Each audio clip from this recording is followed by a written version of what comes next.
Hello everyone, this is Swati Singh. Welcome to Shreeji classes. आज हम लोग नया चैप्टर स्टार्ट कर रहे हैं, केमिकल काइनेटिक्स क्लास 12th का। इलेक्ट्रोकेमिस्ट्री के कुछ पार्ट्स हो चुके हैं, लेकिन उसमें मैंने एक दो क्लासेस अपलोड की थी, वो उसमें कुछ दिक्कत हो गई, तो वो कंटिन्यू करेंगे। ठीक है, उसका कुछ भी नहीं छोड़ेंगे, टेंशन नहीं लेने हमको। आज हम जो केमिकल काइनेटिक्स पढ़ेंगे, एक क्लास इसकी एक क्लास उसकी होती रहेगी, तो टेंशन नहीं लेनी है।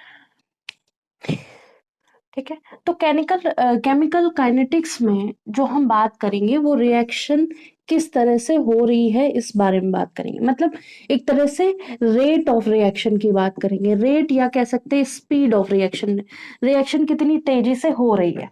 ठीक है, ये बात करेंगे। रिएक्शन का जब रेट की बात करेंगे तो रिएक्शन जो रेट है वो किस किस फैक्टर्स पे डिपेंड कर रहा है, इस पे भी बात करेंगे। ठीक है, फिर जब अगर हम रिएक्शन में रिएक्टेंट और प्रोडक्ट की बात कर रहे हैं, तो रिएक्शन में जो हमारा रिएक्टेंट है वो किस तरह बिहेव कर रहा है, प्रोडक्ट है वो कैसा बिहेव कर रहा है, और इक्विलिब्रियम पोजीशन बन रही है तब कैसा हो रहा है। ठीक है, और साथ साथ में हम बहुत सारे ग्राफ देखेंगे। ठीक है, फिर ऑर्डर ऑफ रिएक्शन देखेंगे, मोलिकुलरिटी ऑफ द रिएक्शन देखेंगे, साथ ही साथ हम क्या देखेंगे, कौन सा स्टेप जो है वो रेट डिटर्मिनिंग स्टेप है। ठीक है, ये भी देखेंगे। कैटेलिटिक बिहेवियर देखेंगे, बहुत सारे order of the reaction, first order reaction, zero order reaction हमें पढ़ना है। सेकंड थोड़ा सा देख लेंगे, थर्ड भी थोड़ा सा फॉर्मूला वाइज समझ लेंगे, बाकी जो चीजें हैं वो हम यहाँ पे देखते हैं। तो पहले अगर हम जनरल बात करें इस चैप्टर के बारे में, तो हमको बहुत ज्यादा नहीं लेकिन थोड़ा बहुत ग्राफ का आइडिया होना चाहिए। अगर हम ग्राफ की बात करें तो हमको ये पता होना चाहिए कि हम एक्स एक्सिस किसे मानते हैं, वाई एक्सिस किसे मानते हैं। जो हॉरिजॉन्टल लिया जाता है उसको हम एक्स एक्सिस मान लेते हैं, और जो वर्टिकल लिया जाता है उसको हम वाई एक्सिस मान लेते हैं। ठीक है, और जिस जगह ये दोनों मीट करेंगे उस पॉइंट को 0 0 मान लेंगे। ठीक है, ये एक बात हो गई। तो जब भी हम पहले, अगर इस ग्राफ में कोई स्ट्रेट लाइन बन रही है, स्ट्रेट लाइन बन रही है, तो उसको रिप्रेजेंट करने के लिए हम एक फॉर्मूला लिखते हैं, y is equal to M x plus सी। ठीक है,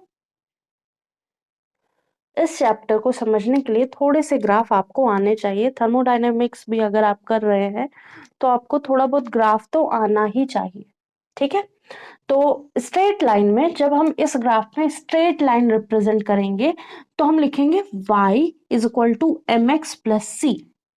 ठीक है, y क्या है, y हमारा y एक्सिस पे है, x क्या है हमारा x एक्सिस पे है, और साथ में जो लाइन बन रही है वो उसका स्लोप है m, ये है स्लोप, और ये है इंटरसेप्ट। इंटरसेप्ट मतलब कि जब हमारी लाइन y और एक्सिस के बीच में बनेगी तो y को जिस जगह कट कर रही होगी ना लाइन, वहां से एक्स एक्सिस पर कितनी डिस्टेंस होगी। अगर हमने हमारा ग्राफ ऐसा बना दिया स्ट्रेट लाइन, तो दिस इज द इंटरसेप्ट। ठीक है, अगर हमने हमारा ग्राफ बना दिया ऐसा, तो दिस इज द इंटरसेप्ट। मतलब कोई भी लाइन बन रही होगी तो वो लाइन y एक्सिस को जिस पॉइंट पे कट कर रही होगी उस पॉइंट से x एक्सिस की कितनी दूरी है, ये है हमारा intercept of the straight line. ठीक है, तो जब भी हम बात करेंगे स्ट्रेट लाइन को, तो उस लाइन को हम इस फॉर्म में रिप्रेजेंट करेंगे, इस इक्वेशन में रिप्रेजेंट करेंगे। ठीक है, तो अगर हम x की वैल्यू 1 रखते हैं, यहां है 1, y की वैल्यू कुछ आएगी। ठीक है, और स्लोप की वैल्यू कुछ होगी। ठीक है, तो अभी हम वैल्यूज नहीं रखते, समझते हैं केवल। ठीक है, अगर हमारा स्लोप m जो है पॉजिटिव है और हमारा इंटरसेप्ट भी पॉजिटिव है, तो क्या होगा। अभी हम पहले इंटरसेप्ट 0 रखते हैं, ठीक है, इंटरसेप्ट को हम 0 कर लेते हैं, इंटरसेप्ट 0 कर लेते हैं। तब हम यहाँ पे हमने c की वैल्यू 0 ले ली है, तब हमारे साथ क्या होगा, तो मतलब हमारी जो भी इक्वेशन होगी उसमें जो ग्राफ होगा वो 0 0 से शुरू होगा, ठीक है जी। तो यहाँ पे इस लाइन का जो स्लोप होगा वो m होगा, उसको हम ऐसे भी लिख सकते हैं y2 minus y1 upon x2 minus x1, या फिर इसको लिख सकते हैं tan थीटा के बराबर, ठीक है, ठीक है। ये जब हमें देखने को मिलेगा जब हमारा c 0 होगा। ये हो गया एक तरह का स्ट्रेट लाइन का ग्राफ, ठीक है।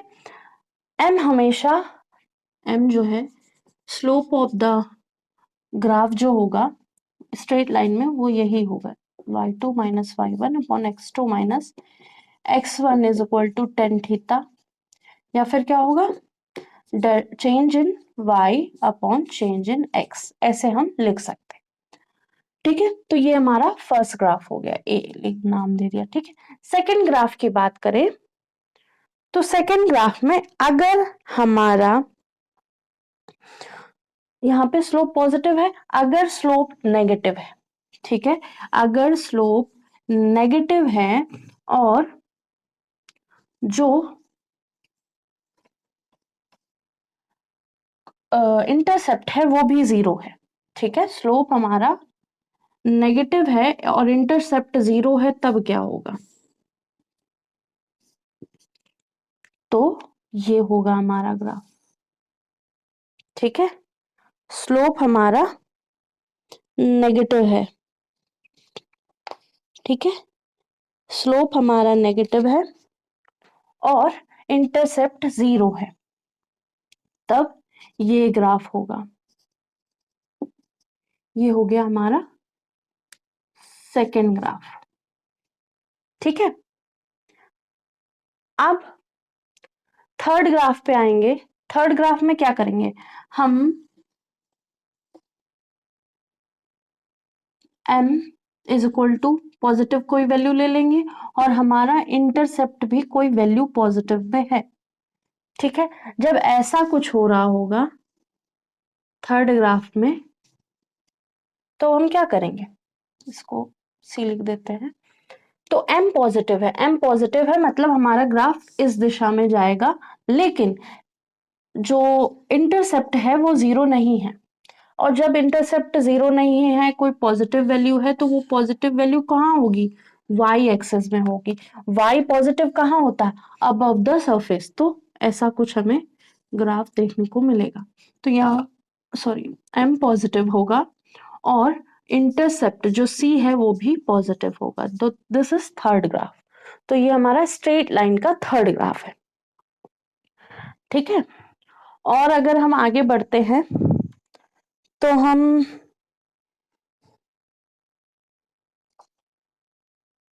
ठीक है, अब हम क्या करते हैं, हमारा इंटरसेप्ट पॉजिटिव ही रहेगा और हम मास को सॉरी मास कह रहे हैं, हम जो हमारा स्लोप है उसको नेगेटिव कर देते हैं। अगर ऐसा हमें देखने को मिलेगा तो ये हमारा फोर्थ ग्राफ होगा।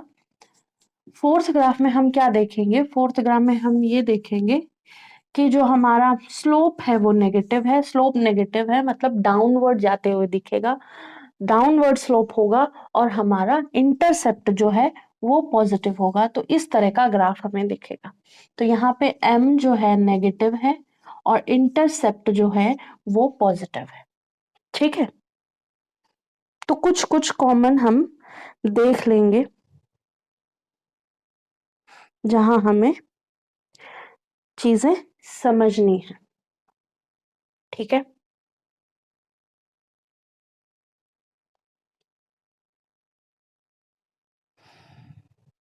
अगर अब हमें स्लोप पॉजिटिव मिलता है लेकिन इंटरसेप्ट हमारा नेगेटिव मिलेगा, तो हम क्या करेंगे, इंटरसेप्ट हमारा नेगेटिव है, स्लोप पॉजिटिव है, तो अब हम फिफ्थ ग्राफ बनाएंगे अपना।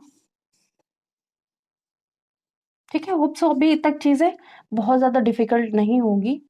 फिफ्थ ग्राफ में हम ये देखेंगे कि हमारा स्लोप तो पॉजिटिव है लेकिन इंटरसेप्ट निगेटिव है। तो ये यहाँ कहीं से स्लोप ऐसे जा रहा है, एम पॉजिटिव है और इंटरसेप्ट इसको हम एक्सटेंड करेंगे तो हम देखेंगे वाई नेगेटिव साइड में है, तो ये हमारा नेगेटिव इंटरसेप्ट हो जाएगा।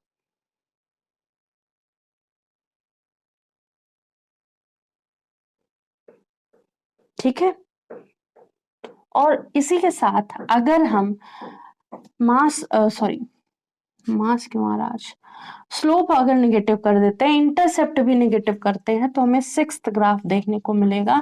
जो हमारा सिक्स्थ ग्राफ होगा वो कुछ इस तरह का होगा कि हमारा स्लोप भी निगेटिव है और हमारा इंटरसेप्ट भी नेगेटिव है। ऐसा ग्राफ कहाँ देखने को मिलेगा?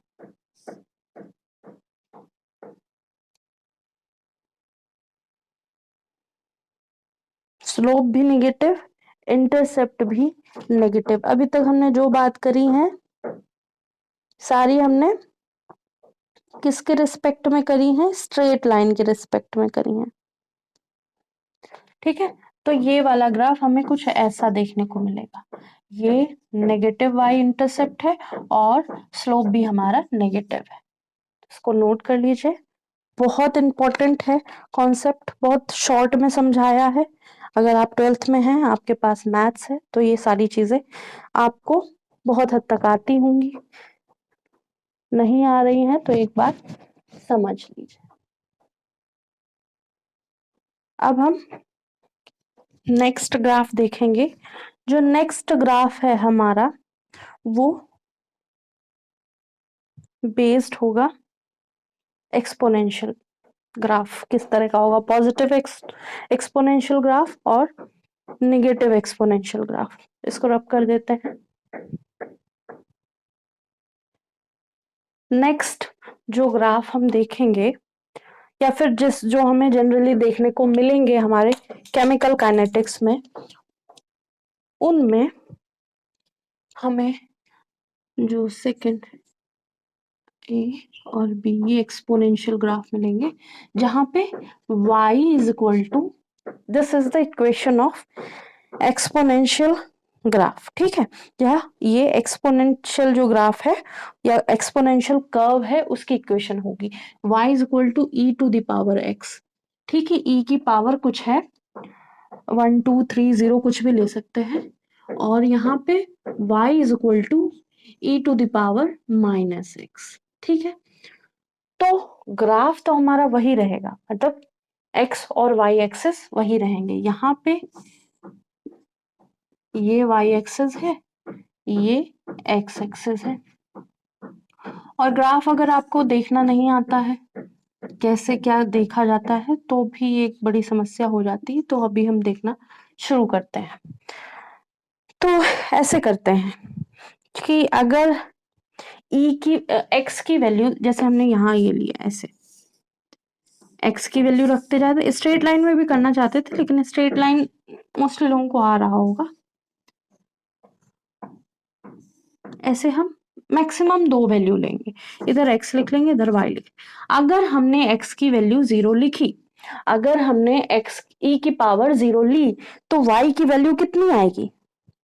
e की पावर 0 क्या होता है? 1 होता है, तो y की value y is equal to 1 आ गया। तो जब e की पावर 0 होगी, मतलब कह सकते हैं सॉरी x हमारा 0 होगा, तो y क्या होगा? y 1 के बराबर पहुंच गया होगा। ठीक है, और अगर हम देखें कोई ऐसी वैल्यू, जैसे 1 के बाद 2 3 4 5 6, ऐसे देखने की जगह हमने क्या कर लिया? x की वैल्यू हमने इंफिनिटी रख दी, x की वैल्यू हमने इंफिनिटी रख दी, तो y की वैल्यू भी इंफिनिटी मिल गई। मतलब यहां से ऐसे जा रहा है हमारा ग्राफ। इसकी जगह और वैल्यू रखना चाहे x की वैल्यू 1 रख देते हैं, तो e की y जो है e के बराबर होता है। एक्सपोनेंशियल में e की वैल्यू क्या होती है?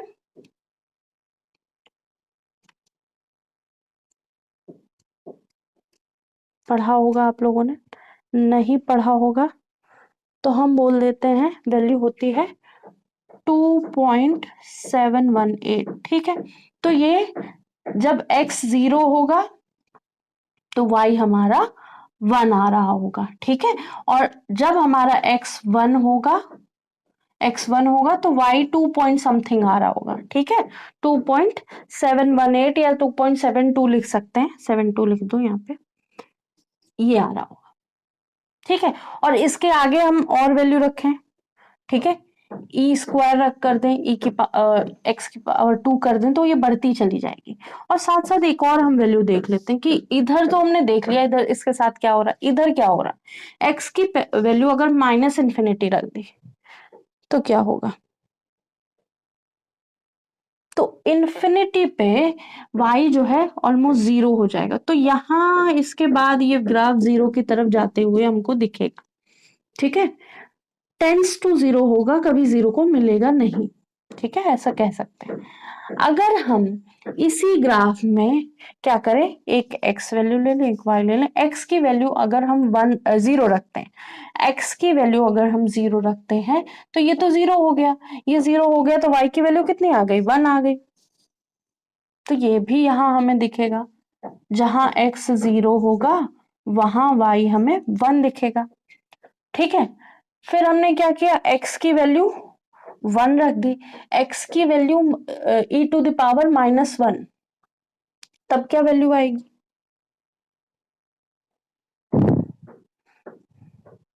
ठीक है। e टू द पावर -1 की वैल्यू क्या आएगी,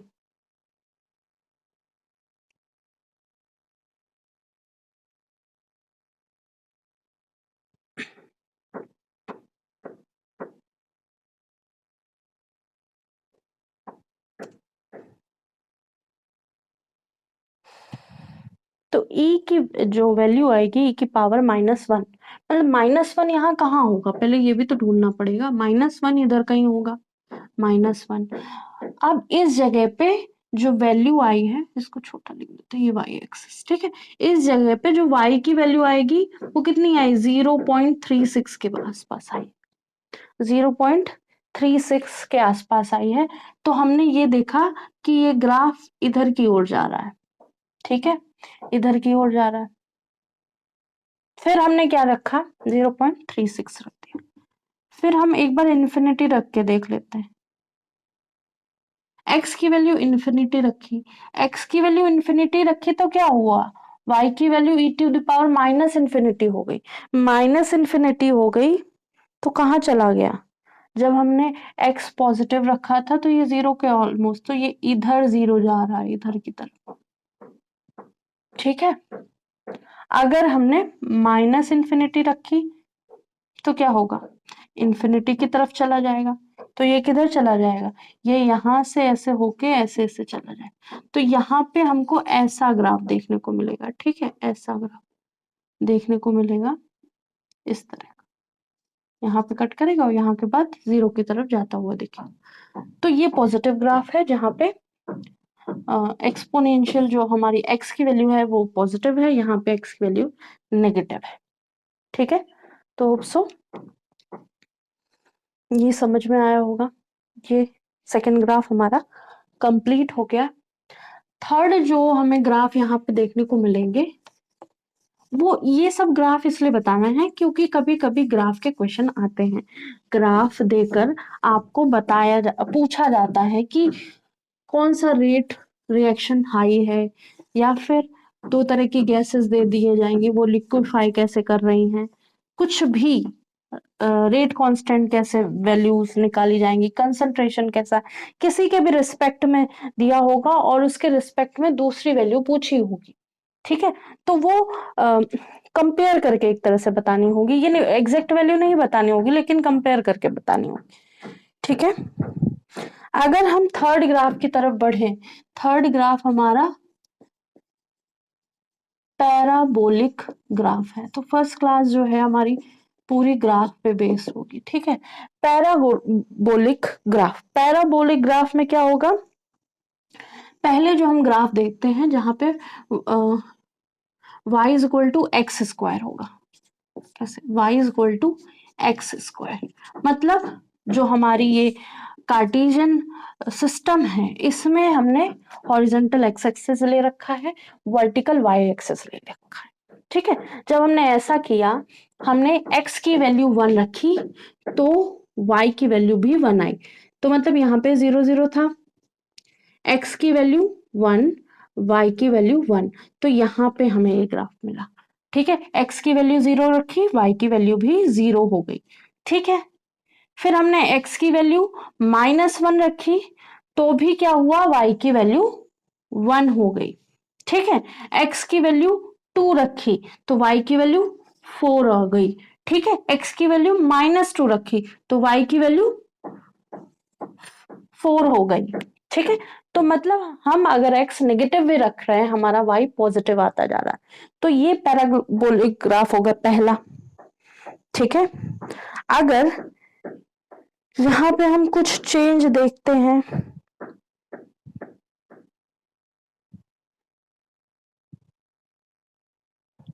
अगर हम ऐसा देखते हैं, second -x is equal to y square. ठीक है, -x is equal to y square, या फिर जैसे हम वाई स्क्वायर इधर लिखते हैं, y square is equal to -x, ऐसे लिखते हैं। मतलब हम x की वैल्यू, y की वैल्यू कुछ भी रख रहे हैं, हमारा x नेगेटिव में आ रहा है, तो ये x एक्सिस हुई, ये y एक्सिस हुई। तो अगर हमने x की वैल्यू -1 रखी तो क्या होगा, वाई स्क्वायर की वैल्यू -1 आ रही, तो हमारा x हमेशा नेगेटिव होगी। -1 रखी, -2 रखी, तो y जो होगा हमेशा इस तरह से बनेगा, ऐसा ऐसा बनेगा। ये पैराबोलिक ग्राफ हमारा ऐसा देखने को मिलेगा। अगर हम ये कर दें, y square is equal to x कर दें, सी देख लेते हैं, y square is equal to x, तो हमें क्या देखने को मिलेगा, तो हमें ये देखने को मिलेगा y इज इक्वल टू, ऐसे वैल्यूज ले लेते हैं, y एक्स वाई, x की वैल्यू अगर हमने, y की वैल्यू अगर हमने 1 रखी तो x की वैल्यू 1 मिली, y की वैल्यू अगर हमने 4 रखी तो x की वैल्यू हमें 2 मिली, तो 0 पे 0 0 रहे, 1 पे 1 1 रहे। जब x2 था, x2 था, यहाँ x2 था तो y क्या था, 4 था। ठीक है, तो इसका ग्राफ हमको ऐसा देखने को मिलेगा, ऐसा देखने को मिलेगा इसका ग्राफ। नहीं नहीं नहीं नहीं, जब y2 होगा, y2 होगा तब x4 होगा। ठीक है, हाँ अब ठीक है, तो जब x1 है तो y भी 1 है, तो यहाँ ग्राफ, x2 है तो y, x4 है तो y2 है, बहुत ज्यादा बड़ा नहीं हुआ है, यहाँ तक पहुंच पाया। ठीक है, x की वैल्यू ज्यादा बढ़ेगी जैसे ही हम थोड़ा सा y बढ़ाएंगे, तो इस तरह का ग्राफ हमें देखने को मिलेगा। और अगर यहाँ पे ऐसे कह दिया जाए d, इसका ही नेगेटिव कर दिया जाए, x square is equal to, x square is equal to -y कर दिया जाए, तो यही ग्राफ इसका मिरर इमेज इधर साइड मिल जाएगी। ठीक है, इधर साइड मिल जाएगी। तो ये ध्यान रखना, ये ग्राफ बहुत आना चाहिए, ये वाला आना चाहिए, ये दोनों एक्सेप्शन। ठीक है, बहुत ज्यादा नहीं देखने को मिलेंगे। नेक्स्ट जो ग्राफ है हमारा वो हाइपरबोलिक ग्राफ है। हाइपरबोलिक ग्राफ बहुत ज्यादा नहीं पूछा गया है आपके क्लास के हिसाब से, लेकिन पता होना चाहिए, ग्राफ की बात कर रहे हैं तो इसको क्यों छोड़ दें, बाई चांस कहीं देखने को मिल जाए। ठीक है, क्योंकि सिलेबस कम करने के चक्कर में बहुत सारी चीजें कम कर दी गई हैं, और कभी कुछ कम कर दिया जाता है, कभी कुछ कम कर दिया जाता है, लेकिन पता तो होनी चाहिए।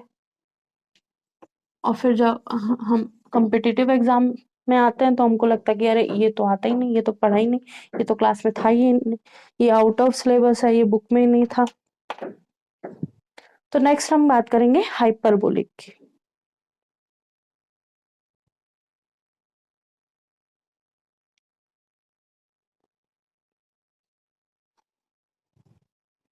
थर्ड हो गया, फोर्थ ग्राफ।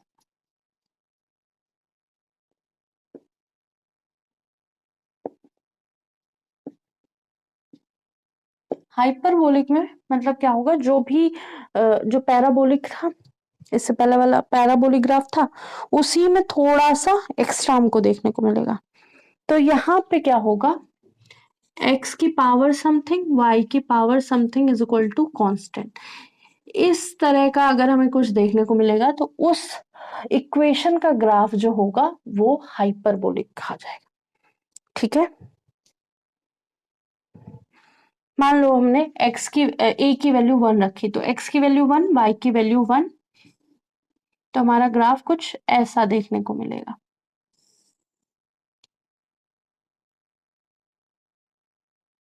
ठीक है, ऐसा मतलब लेस कर्व देखना, ये तो मैंने ज्यादा कर्व दिखा दिया। जैसे जैसे पावर की वैल्यू बढ़ती जाएगी, मोर कर्व हमको देखने को मिलेगा। ऐसे हम कर देते हैं, ऐसे ये होगा हाइपरबोलिक। ठीक है, जैसे ही अगर हमने यहाँ पे क्या लिया, a इज इक्वल टू 1, तो x1 y1 is equal to constant है, तो वो ऐसा ग्राफ देखने को मिलेगा। अगर हम x स्क्वायर y स्क्वायर करें तो हमको ऐसा ग्राफ देखने को मिलेगा, ऐसा थोड़ा और कर्व। अगर एक्स क्यूब वाई क्यूब या एक चेंज हो गया, अगर ऐसा देखने को मिला x की पावर 1 y की पावर क्यू, तो और कर्व देखने को मिलेगा ऐसे। ठीक है, तो इस तरह के हमें हाइपरबोलिक में ग्राफ देखने को मिलेंगे।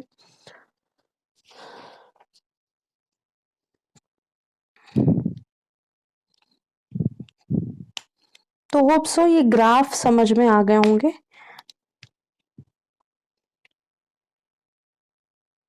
अब हम जो बात करेंगे वो रिएक्शन की बात करेंगे, थोड़ी सी इनिशियल बात कर लेंगे 5-10 मिनट, फिर उसके बाद नेक्स्ट क्लास में सारी चीजें समझेंगे।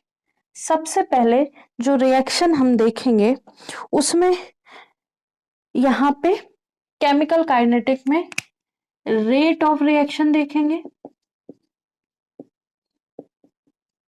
या फिर कह सकते हैं स्पीड देखेंगे। स्पीड क्या होगा, कोई काम हो रहा होगा, हमारा काम को डिवाइड करेंगे, वर्क डिवाइडेड बाय, सॉरी, कुछ भी काम हो रहा है, जो भी काम हो रहा है वो डिवाइडेड बाय टाइम से कर देंगे। जब हम टाइम से कुछ डिवाइड करेंगे तो वो रेट बताएगा, या क्या बताएगा, स्पीड बताएगा। ठीक है, तो हम सबसे इजी अगर कोई इक्वेशन लेते हैं, तो हमने क्या लिया, एक कोई रिएक्शन ली, जैसे हमने क्या लिया, H2 लिया प्लस, ऐसा H2 नहीं लेते, जो हमें दिखे समझ में आए वही लेंगे। ठीक है, हमने क्या लिया, HCl लिया, HCl लिया हमने NaOH, तो ये क्या है, स्ट्रॉन्ग एसिड, ये क्या है, स्ट्रॉन्ग बेस, दोनों को मिक्स किया हमने। मिक्स करने के बाद हमने ये देखा, एक एक इक्वेशन बनाते हैं। मिक्स करने के बाद हमने ये देखा कि हमें वाटर मिला,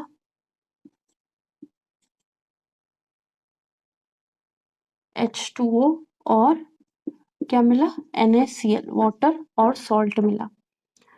अब यहाँ हम जब देख रहे होंगे, जब रिएक्शन हो रहा होगा, तो इस रिएक्शन के दौरान कुछ ना कुछ हीट भी मिल रही होगी। ठीक है, हीट भी मिल रही होगी, तो इसको हम नाम दे देते हैं एक्सोथर्मिक रिएक्शन। ऐसी रिएक्शन जिसमें से क्या निकले, हीट निकले। ठीक है, हमने क्या किया, एक टम्बलर लिया, इसमें HCl डाला, NaOH डाला, तो हमने देखा इस टम्बलर को टच करके, उसके अंदर हाथ नहीं डालना है, क्योंकि HCl क्या है, एसिडिक नेचर का, हाईली एसिडिक नेचर का। ठीक है, तो हमने टम्बलर को बाहर से टच किया, जो भी हमारा टेस्ट ट्यूब था उसको बाहर से टच किया, तो हमने हीट फील करी, और ये क्या होगा, हमारा जो बीकर होगा सडनली हीट कर जाएगा। जैसे हमने इसको मिक्स कराया, या फिर NaOH था उसमें धीरे धीरे हमने HCl को ड्रॉप वाइज मिक्स कराया, तो हम देखेंगे जैसे ही हम बीकर को छुएंगे, बीकर क्या है, हीट कर जाएगा। बहुत ज्यादा अगर हम मिक्सिंग कर देंगे तो हो सकता है हमारा जो बीकर है या टेस्ट ट्यूब है वो फूट जाए। ठीक है, तो ऑल ऑफ सडन ये क्या हो जाएगा, हीट कर जाएगा, मतलब हमको पता नहीं चलेगा कि कब ये हीट कर गया। ठीक है, तो जब इस तरह की रिएक्शन हो रही है तो कितनी तेजी से हुई ये तो हमें पता ही नहीं चला। इन सब को पता करने के लिए कि रिएक्शन कितनी तेजी से हो रही है, कितना रिएक्टेंट यूज हो रहा है, कितना प्रोडक्ट बन रहा है, इन सब को समझने के लिए हम लोगों ने रेट ऑफ रिएक्शन पढ़ना है। ठीक है, तो अब क्या करेंगे, तो इसमें जनरली हम ऐसे बात करते हैं कि जब हम शुरू शुरू में जब हमारे पास HCl अलग रखा था, NaOH अलग रखा था, तो हमने टाइम 0 ले लिया। ठीक है, तब इसकी अमाउंट हमने ले ली थी, मान लो 10 ml ले ली है, और इसकी भी अमाउंट हमने 10 ml ले ली है। ठीक है,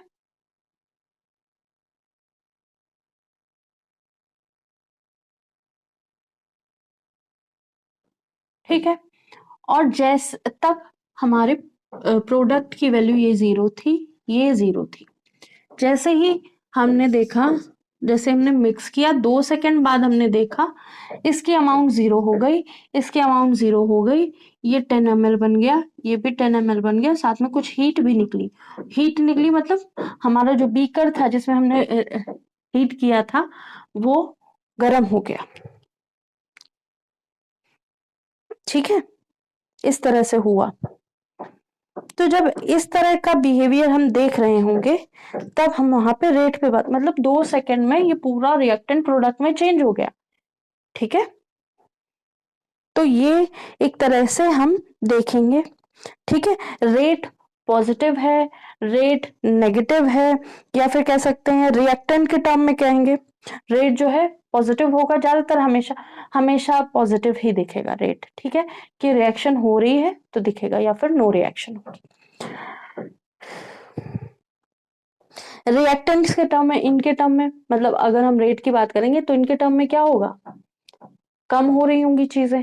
अगर हम इसके टर्म में बात करेंगे तो क्या होगा, H2O बनता चला जा रहा होगा टाइम के साथ। यहाँ पे इस टाइम पे क्या था, H2O 0 था, इस टाइम पे क्या था, NaCl 0 था, इस टाइम पे क्या है, HCl हाईएस्ट अमाउंट है, NaOH हाईएस्ट अमाउंट है।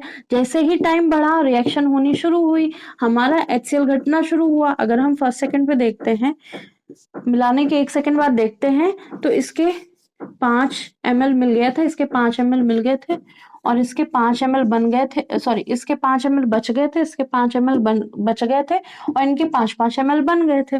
और जैसे ही हमारे 2 सेकंड हुए, क्या हुआ, ये 0 हो गया, मतलब बिल्कुल ही खत्म हो गया इन द बीकर। और जो हमारे बीकर में बचा वो क्या बना, पानी और सॉल्ट ही बचा, ये 10 बन गए, ये भी 10 बन गए। ठीक है, इस तरह से। तो ये जो स्पीड हो रही है वो इसके रिस्पेक्ट में क्या होगी, नेगेटिव देखने को मिलेगी हमको इन टर्म्स ऑफ रिएक्टेंट। ठीक है, और अगर हम प्रोडक्ट की बात करेंगे तो पॉजिटिव हो रही, बढ़ती ही चली जा रही है।